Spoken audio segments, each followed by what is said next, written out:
दिल्ली की वो शाम आम शामों जैसी नहीं, बिल्कुल नहीं थी।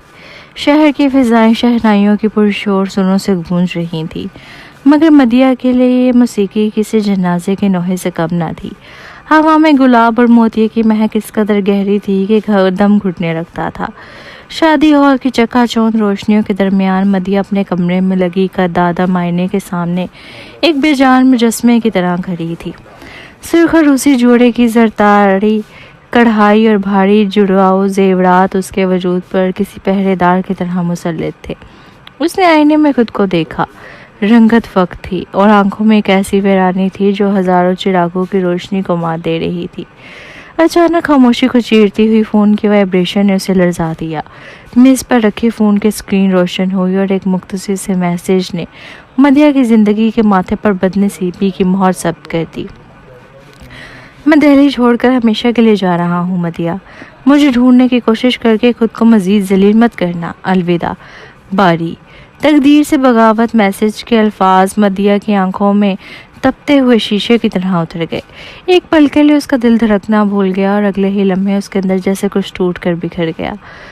हया, खानदान के साख और बाप की पगड़ी का ख्याल, सब कुछ उसे एक मैसेज की नज़र हो गया।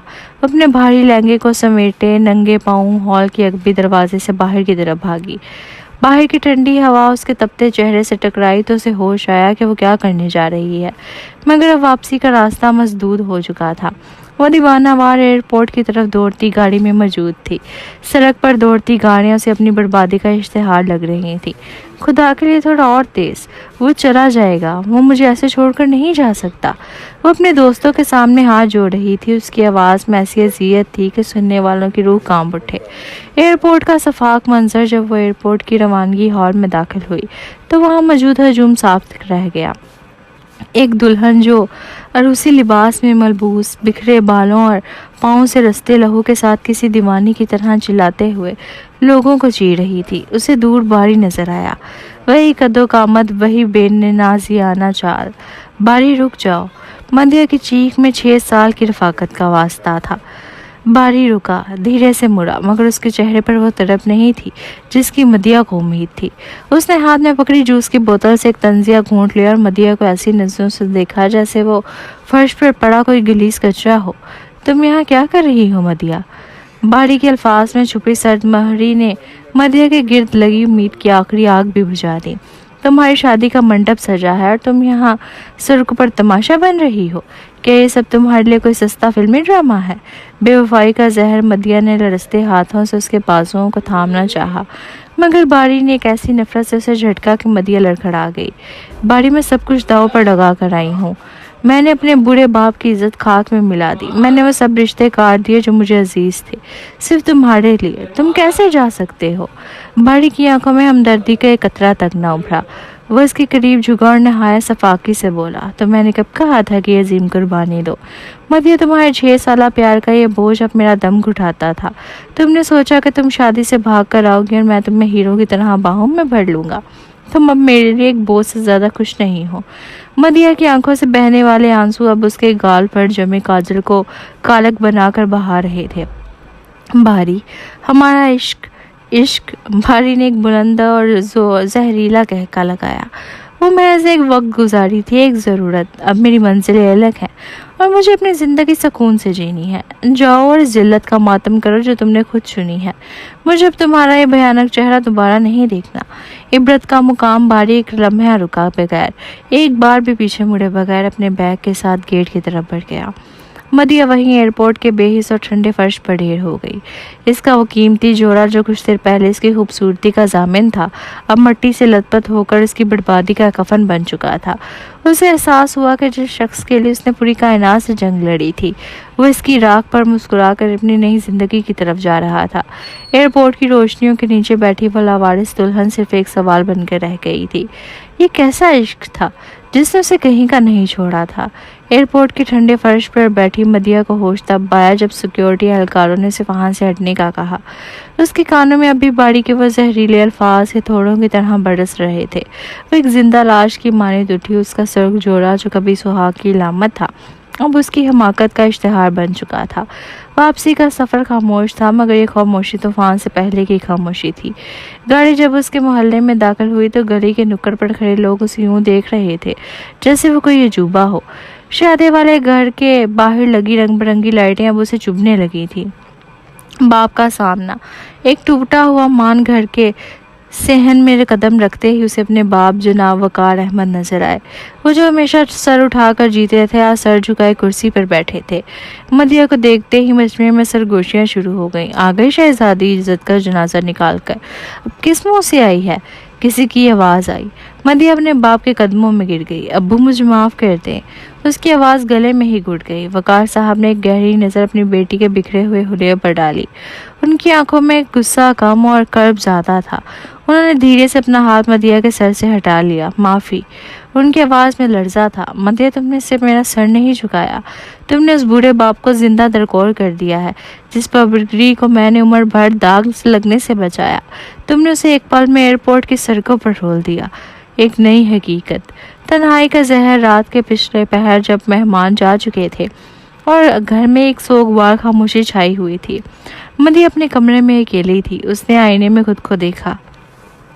वही आईना जिसके सामने वो चंद घंटे पहले बारी के ख्वाब बुन रही थी। उसने फ़ोन उठाया और बारी का नंबर डायल किया। आपका मतलूबा नंबर फ़िलहाल बंद है। मशीनी आवाज़ ने उसे एक बार फिर उसकी औकात याद दिला दी। बारी जा चुका था, उसे इस दलदल में तन्हा छोड़कर। मदिया को एहसास हुआ कि उसने एक ऐसे साए का पीछा किया था जिसका अपना कोई वजूद नहीं था। उसने अपने हाथों को मेहंदी देखी जो अब काली पड़ती महसूस हो रही थी। ये कैसा इश्क है, उसने सोचा, जो इंसान को अपने ही लोगों की नज़रों में गिरा देता है। एक नापसंदीदा फैसला अगली सुबह। वकार साहब ने एक ऐसा फैसला सुनाया जिसने मदिया के पैरों तले से ज़मीन निकाल दी। इस घर की दीवारों में अब तुम्हारे लिए सिर्फ एक ही रास्ता बचा है मदिया। जिस जिल्लत को तुमने चुना है उसे मिटाने का वाहिद तरीका ये है कि तुम इसी वक्त शहर छोड़कर अपनी खाला के पास गांव चली जाओ। यहाँ तुम्हारा वजूद अब सिर्फ ताने पैदा करेगा। मदिया खामोश थी। उसे मालूम था कि उसके पास अब ना आवाज़ है और ना ही एहतजाज का हक। उसका इश्क उसे एक ऐसी मंजिल पर ले आया था जहाँ से वापसी का हर रास्ता बंद था। दिल्ली की वो रोशनियाँ, वो ऊंची इमारतें और वो शोर शराबा मदिया से पीछे छूट रहा था। ट्रेन की खिड़की से बाहर नजर आती धुंधली ज़मीन उसे अपनी ज़िंदगी जैसी लग रही थी। बेसिमत और गर्द-आलूद उसके हाथ में एक छोटा सा टैची केस था जिसमें उसके कपड़े नहीं बल्कि उसके बिखरे हुए ख्वाबों का मलबा था। उसने सर झुकाकर अपनी हथेलियों को देखा जहां अब भी मेहंदी का रंग बाकी था। लोग उसे अब भी शक भरी नज़रों से देख रहे थे, मगर अब उसे फ़र्क नहीं पड़ता था। बारी को दिए हुए जख्म ने उसे बाकी तमाम तकलीफ़ों से बेनियाज कर दिया था। गांव की खामोशी, एक नई कैद जब वो रहमतपुर के छोटे से स्टेशन पर उतरी तो फिजा में शहर जैसी घुटन नहीं थी, मगर एक अजीब सी संगीनी थी। उसकी खाला जुबैदा बेगम उसे लेने आई थी। जुबैदा बेगम के चेहरे पर हमदर्दी से ज़्यादा एक सवालिया निशान था। आ गई मदिया, उन्होंने मुख्तसर सा जुमला कहा और आगे बढ़ गई। मदिया उनके पीछे खामोशी से चलने लगी। गांव की कच्ची सड़कों पर चलते हुए उसे एहसास हुआ कि यहाँ की खामोशी दिल्ली के शोर से ज़्यादा खौफनाक है। यहाँ दीवारों के भी कान थे और लोगों की नज़रें किसी तीर की तरह वजूद में पवस्त हो जाती थी। हवेली का माहौल और पहला टकराव खाला की हवेली पुरानी तर्ज की थी जहाँ वक्त जैसे थम गया था। शाम के साए गहरे हो रहे थे जब मदिया सहन में लगी चारपाई पर बैठ गई। अभी वो थकन मिटाने की कोशिश ही कर रही थी कि हवेली के बड़े गेट से एक कड़ियल नौजवान दाखिल हुआ। ये अजलान था, जुबैदा बेगम का इकलौता बेटा और मदिया का कसन। अजलान के चेहरे पर एक अजीब सी सख्ती और आंखों में जहानत थी। उसने मदिया को देखा, मगर उसकी नज़रों में वो हकारत नहीं थी जो बारी की आंखों में थी, बल्कि गहरी संजीदगी थी। तो ये है वो साहबजादी जिनके किस्से दिल्ली से यहाँ तक पहुँचे हैं। अजलान की आवाज़ में एक तीखापन था। मदिया ने नजरें उठाकर उसे देखा। उसके अना ने एक बार फिर सर उभारा। मेरे किस्से हो या मेरी बर्बादी, आपको उससे क्या लेना देना? एक नया सवाल। अजलान उसके करीब आया और ठहर कर बोला, लेना देना तो कुछ नहीं है, मगर याद रखना मदिया, ये गांव है, यहाँ दाग धोने के लिए खून पसीना एक करना पड़ता है। यहाँ तुम्हारे शहर वाले ड्रामे नहीं चलेंगे। वो ये कहकर चला गया, मगर मदिया के लिए एक नया महाज खोल गया। उसे समझ आ गया था कि यहाँ की ज़िंदगी दिल्ली से भी ज़्यादा कठिन होने वाली है। रात की खामोशी में जब आसमान पर सितारे चमक रहे थे, मदिया ने सोचा, क्या इश्क की सज़ा इतनी तवील होती है? क्या इंसान को एक गलती की कीमत पूरी ज़िंदगी चुकानी पड़ती है? अभी वो इन्हीं सोचों में गुम थी कि उसे अपने फ़ोन पर एक नया नामालूम नंबर से मैसेज मौसूल हुआ। रात के सन्नाटे में मोबाइल की स्क्रीन से निकलने वाली रोशनी मदिया की आंखों में चुभ रही थी। उसने कपकपाते हाथों से मैसेज खोला। नंबर नामालूम था, मगर अल्फाज मानूस से लग रहे थे। तुम्हारी बर्बादी देखकर सुकून नहीं मिला मदिया। अभी तो तमाशा शुरू हुआ है। तुम जहाँ भी जाओगी, मेरा साया तुम्हारा पीछा करेगा। मदिया का दम घुटने लगा। क्या ये बारी था या कोई और जो इसकी जिल्लत पर पहरे बिठा रहा था? उसने फ़ोन बंद करके तकिए के नीचे छुपा दिया, जैसे वो कोई जलता हुआ कोयला हो। उसे एहसास हुआ कि वो दिल्ली से तो भाग आई थी, मगर अपनी बदनामी के साये से पीछा छुड़ाना इतना आसान नहीं था। हवेली का माहौल और अजलान की खामोश नजरें। अगली सुबह जब मदिया नाश्ते की मेज़ पर पहुंची तो फिजा में एक अजीब सा तनाव था। ज़ुबैदा बेगम ने रूखेपन से उसकी तरफ रोटी बढ़ाई, मगर अजलान की नज़रें मदिया के चेहरे पर जमी थीं। वो शायद मदिया की आंखों में छुपी बेख्वाबी और खौफ को पढ़ने की कोशिश कर रहा था। रात नींद नहीं आई क्या? अजलान ने अचानक सवाल किया। मदिया चौंकी। नहीं, बस जगह नहीं है ना, इसलिए। उसने नजरें चुराकर जवाब दिया। अजलान ने चाय का घूंट लिया और धीमी आवाज में बोला, जगह नहीं हो या पुरानी, अगर ज़मीर और यादें पीछा न छोड़े तो नींद कहीं भी नहीं आती। मदिया का जी चाहा कि वो चीख कर उसे बता दे, कि उसे जज करना बंद करे, मगर वो खामोश रही। उसे मालूम था कि इस घर में उसकी हैसियत एक मुजरिम से ज़्यादा कुछ नहीं। गांव की औरतें और तानों के तीर। दोपहर के वक्त कुछ गांव की औरतें ज़ुबैदा बेगम से मिलने हवेली आई। मदिया किचन में पानी पी रही थी जब उसे सहन से अपनी ही बातें सुनाई दी। सुना है शहर पे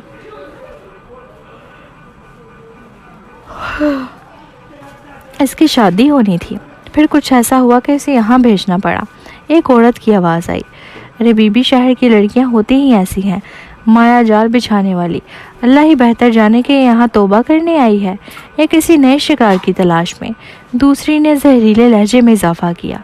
किचन में खड़ी मदिया के हाथ से ग्लास छूटकर फर्श पर चकनाचूर हो गया। आंसू उसकी आंखों से बह निकले। वो भागकर अपने कमरे में चली गई और दरवाज़ा बंद कर लिया। उसे लग रहा था कि पूरी कायनात उसके खिलाफ खड़ी हो गई है। एक गैर मुतवक्को सहारा कुछ देर बाद दरवाजे पर दस्तक हुई। मदिया ने सोचा खाला होंगी, मगर जब उसने दरवाज़ा खोला तो सामने स्नान करा था। उसके हाथ में वो ग्लास नहीं था, बल्कि एक छोटी सी किताब थी। लोगों की जुबानें कैंची की तरह चलती हैं मदिया। अगर तुम उनके डर से दरवाजे बंद करोगी तो वो और ऊंची आवाज़ में बोलेंगे। उसने किताब मदिया की तरफ बढ़ाई। आपको इससे क्या? आप भी तो उन्हीं में से एक हैं जो मुझे नीचा दिखाना चाहते हैं। मदिया ने तल्खी से कहा। अजलान की आंखों में एक पल के लिए हमदर्दी उभरी। मैं तुम्हें नीचा नहीं दिखाना चाहता, मैं सिर्फ ये देखना चाहता हूँ कि तुम में इस बर्बादी से लड़ने की हिम्मत है या तुम सिर्फ बारी जैसे शख्स के लिए रोने के लिए पैदा हुई हो। बारी का नाम सुनते ही मदिया साख्त रह गई। उसे हैरत हुई कि अजलान को उसके नाम का कैसे पता चला। बारी, वह नाम अजलान के लबों से किसी तपते हुए अंगारे की तरह निकला और मदिया के कानों में पिघले हुए शीशे की तरह उतर गया। मदिया के पैरों तले से ज़मीन निकल गई। उसे ऐसा लगा जैसे किसी ने बड़ी महफिल में उसके वजूद से चादर छीन ली हो। वो नाम जैसे वो अपनी ज़िंदगी का सबसे कीमती और अब सबसे भयानक राज समझकर सीने से लगाए हुए थी। इस हवेली के दर दीवार पर किसी बदनुमा इश्तिहार की तरह चस्पा हो चुका था। आपको ये नाम कैसे मालूम? मदिया की आवाज़ उसके हलक में ही दम तोड़ने लगी। उसके हाथ बर्फ़ की तरह ठंडे पड़ गए और वह साख्त खड़ी अजलान को देखने लगी, जिसकी आंखों में एक अजीब सी हकारत और संजीदगी का इम्तिजाज था। अजलान ने एक तंजिया मुस्कुराहट के साथ कदम आगे बढ़ाया। हैरान हो मदिया, तुम्हें लगा था कि तुम अपने गुनाह और अपनी मोहब्बत की दास्तान दिल्ली की सड़कों पर छोड़ आई हो। उसका लहजा कांटादार था। कल रात जब ये पूरी हवेली गहरी नींद में थी, तुम ख्वाबों के किसी ऐसी वादी में भटक रही थी जहाँ सिर्फ दर्द था। मैं किचन से पानी लेने निकला था जब तुम्हारे कमरे से सिसकियों की आवाज़ आई। लाशऊर की गवाही। अजलान थोड़ा और करीब आया, इतना करीब के मदिया को उसके लहजे की तपिश महसूस होने लगी। तुम नींद में तड़प रही थी मदिया। तुम उस बारी का नाम ले लेकर उसे पुकार रही थी। तुम उससे भीख मांग रही थी कि वो तुम्हें छोड़ कर ना जाए। तुमने नींद में वो सब कुछ उगल दिया जो तुम्हारे होशमंद आवाज़ छुपाने की कोशिश कर रहे थे। तुम्हारी वह हज़ियानी पुकार बता रही थी कि तुम किस कदर सुस्ती बेवफाई का शिकार हुई हो। मदिया ने तड़प कर अपनी आंखें बंद कर ली। पलकों की बार तोड़कर आंसू उसके गालों पर बह निकले। उसे याद आया कि ख्वाब में वो एयरपोर्ट के उसी ठंडे फर्श पर थी। बाड़ी का दामन उसके हाथ में था और वो उसे रोकने के लिए अपनी इज्जत की दुहाइयां दे रही थी। उसे क्या मालूम था कि उसकी तन्हाई का वो करब अज़लान के कानों तक पहुंचकर उसे तमाशा बना देगा। बेवफाई का जहर, बस कर दें, खुदा के लिए बस करें।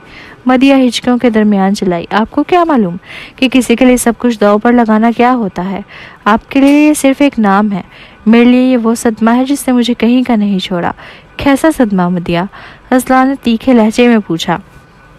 एक ऐसे शख्स की बेवफाई का सदमा जो तुम्हें एयरपोर्ट पर किसी कचरे की तरह छोड़कर चला गया, जिसने तुम्हारे 6 साल प्यार का वक्त गुजारी करार दिया। तुम अभी उसका नाम की माला जप रही हो। अज़लान ने वो किताब जो मदिया को दी थी उसे सख्ती से बेड पर पटका। जिस मर्द की बेवफाई का यह आलम हो कि वह तुम्हें भरे मंडप से उठाकर सड़क पर लावारिस छोड़ दे, वह इस लायक भी नहीं कि उसे ख्वाबों में याद किया जाए। तुम उसके लिए रो रही हो जिसने तुम्हारे बाप की पगड़ी को एयरपोर्ट की गलीस फर्श पर रोल दिया। एक नई अजियत का आगाज। मदिया ने अपने आंसू पोंछे और लड़सती आवाज में कहा, मैं जानती हूँ वो बेवफा है, मैं जानती हूँ उसने मुझे बर्बाद किया, मगर मेरा ये दिल नहीं मानता कि कोई इतना सफाक कैसे हो सकता है। तो फिर ये देखो, शायद तुम्हारा दिल मान जाए। अज़लान ने नहायत सदमोहरी से अपना फ़ोन निकाला और एक मैसेज खोलकर मदिया के सामने कर दिया। वो एक स्क्रीनशॉट था बाड़ी के सोशल मीडिया अकाउंट का। एक तस्वीर थी जिसमें बाड़ी किसी दूसरी लड़की के साथ हवाई जहाज़ की सीट पर बैठा मुस्कुरा रहा था और नीचे कैप्शन लिखा था, आखिरकार बोझ से आज़ादी मिली, नई जिंदगी का आगाज। तस्वीर देखकर मदिया के सीने में जैसे किसी ने खंजर उतार दिया। बाड़ी की वो मुस्कुराहट वही थी जो कभी मदिया के लिए हुआ करती थी, मगर आज वो उसकी बर्बादी का जश्न मना रही थी। बेवफाई का ये पहलू इतना भयानक था कि मदिया का सर चकराने लगा। ये है तुम्हारा इश्क मदिया? अज़लान की आवाज़ दूर कहीं से आती महसूस हुई। वो अपनी नई जिंदगी की खुशियां मना रहा है और तुम यहाँ गांव की एक तारीख हवेली में उसके नाम की तस्वीर पढ़ रही हो। मदिया की आंखों में अब दर्द की जगह एक अजीब सी वहशत ने ले ली। उसे एहसास हुआ कि वो जिस शख्स के लिए पूरी दुनिया से लड़ी थी वो कितना नीच और घटिया निकला। उसी लम्हे मदिया के अपने फ़ोन पर एक गुमनाम नंबर से मैसेज आया। दहली की वह दुल्हन अब गांव में छुपकर रो रही है। बाड़ी तो अपनी मंजिल पा गया, तो वह अपनी जिल्लत का मातम कब तक करोगी? मदिया ने फ़ोन दीवार पर दे मारा, जो टुकड़े टुकड़े होकर बिखर गया। उसने अज़लान की तरफ देखा। उसकी आंखों में अब आंसू नहीं थे, बल्कि इंतकाम और दुख की एक ऐसी आग थी जो सब कुछ भस्म कर देने के लिए काफ़ी थी। वो बेवफा है, वो बहुत बड़ा बेवफा है। मदिया की हलक से एक दिलदोज़ चीख निकली और वो फर्श पर ढेर हो गई। अज़लान ने उसे देखा। उसके चेहरे पर हमदर्दी का एक कतरा तक ना उभरा। वो मिरर और कमरे से बाहर निकलते हुए सिर्फ इतना बोला, अब इस आग को पालो मदिया, क्योंकि यही आग अब तुम्हें जीने का रास्ता दिखाएगी। खून के टूटे हुए टुकड़े फर्श पर बिखरे हुए थे, बिल्कुल वैसे ही जैसे मदिया के अरमान बिखरे थे। कमरे में छाई खामोशी इतनी बोझल थी कि सांस लेना भी दुश्वार महसूस हो रहा था।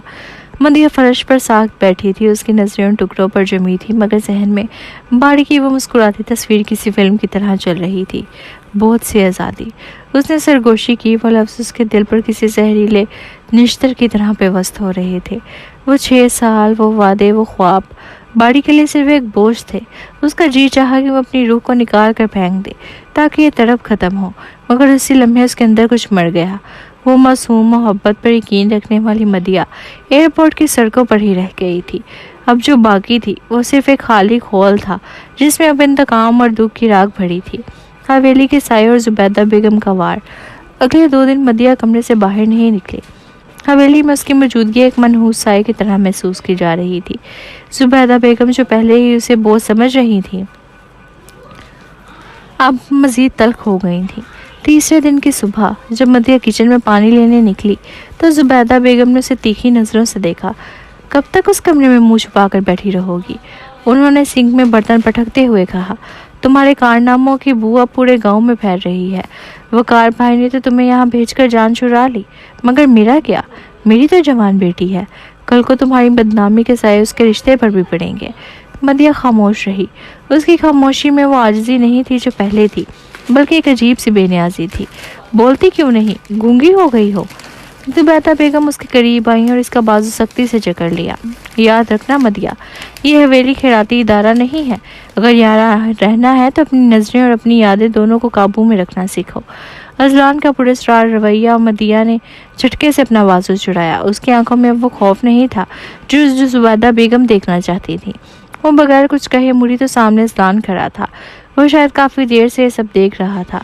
उसके हाथ में एक अखबार था और चेहरे पर वही पुरस्कार संजीदगी। जुबैदा बेगम बड़बड़ाती हुई बाहर निकल गई, मगर अजलान वहीं खड़ा रहा। टूटे हुए फ़ोन से राब्ते तो ख़त्म हो सकते हैं, मगर यादें नहीं। अजलान ने धीमी आवाज़ में कहा। मदिया ने उसे घूर कर देखा। आपको क्या चाहिए? आपने मुझे वो तस्वीर दिखाकर मेरी रही सही ज़िंदगी भी छीन ली। अब क्या तमाशा देखना बाकी है? अजलान ने अखबार मेज़ पर रखा और मदिया के करीब आया। मैंने तुम्हारी ज़िंदगी नहीं छीनी, मैंने तुम्हें उस शराब से निकाला जिसमें तुम डूब रही थी। वो बाड़ी कल दिल्ली वापस आ रहा है। मदिया के कदम रखड़ाए। दिल्ली? वो तो हमेशा के लिए जा रहा था। अजलान के लबों पर एक तल्ख मुस्कुराहट आई। वो तुम्हारे लिए जा रहा था, अपनी ज़िंदगी के लिए नहीं। वो अपनी नई मंजिल के साथ वापस आ रहा है, क्योंकि उसे वहाँ एक नया प्रोजेक्ट मिला है। तुम्हारा बाप आज भी जिल्लत का बोझ उठाए घर में कैद है, और वो शख्स फातेह बनकर इसी शहर की सड़कों पर घूमेगा। एक नया फैसला। मदिया की मुट्ठियों में उसके अपने नाखून गड़ गए। वो वापस आ रहा है, मेरे बाप की इज्जत खाक में मिलाकर। मुझे इस हाल में छोड़कर वो इतने सुकून से कैसे रह सकता है? क्योंकि तुमने उसे रहने दिया है। अजलान ने उसकी आंखों में आंखें डालकर कहा। जब तक तुम यहाँ इस हवेली में कैद रहोगी, वो जीतता रहेगा। जिस दिन तुमने अपने आंसुओं को हथियार बना लिया, उस दिन उसकी हार शुरू होगी। मदिया ने एक लंबी सांस ली। उसके चेहरे पर एक ऐसी सख्ती आई जो पहले कभी नहीं देखी गई थी। मैं दिल्ली वापस जाऊंगी, उसने अज़म से कहा। अजलान की आंखें चमकी। किस हैसियत में? एक हारी हुई दुल्हन के तौर पर, या इस मदिया के तौर पर जो अपना हिसाब बराबर करना जानती है? उस मदिया के तौर पर जो अब किसी इश्क की मोहताज नहीं, उसने जवाब दिया। उसी रात जब गांव पर खामोशी तारी थी, मदिया ने वो किताब खोली जो अजलान ने उसे दी थी। उसके पहले सफ़े पर लिखा था, इश्क जब फना करता है तो इंसान को नया जन्म भी देता है। मदिया ने खिड़की से बाहर देखा। दूर कहीं आसमान पर बिजलियां कड़क रही थीं। उसे महसूस हुआ कि अब उसके अंदर का तूफान बाहर के तूफान से कहीं ज़्यादा ताकतवर हो चुका है। बाड़ी की बेवफाई ने उसे तोड़ ज़रूर दिया था, मगर अब वो इन्हीं किरचियों से एक नया नक्शा बनाने के लिए तैयार थी।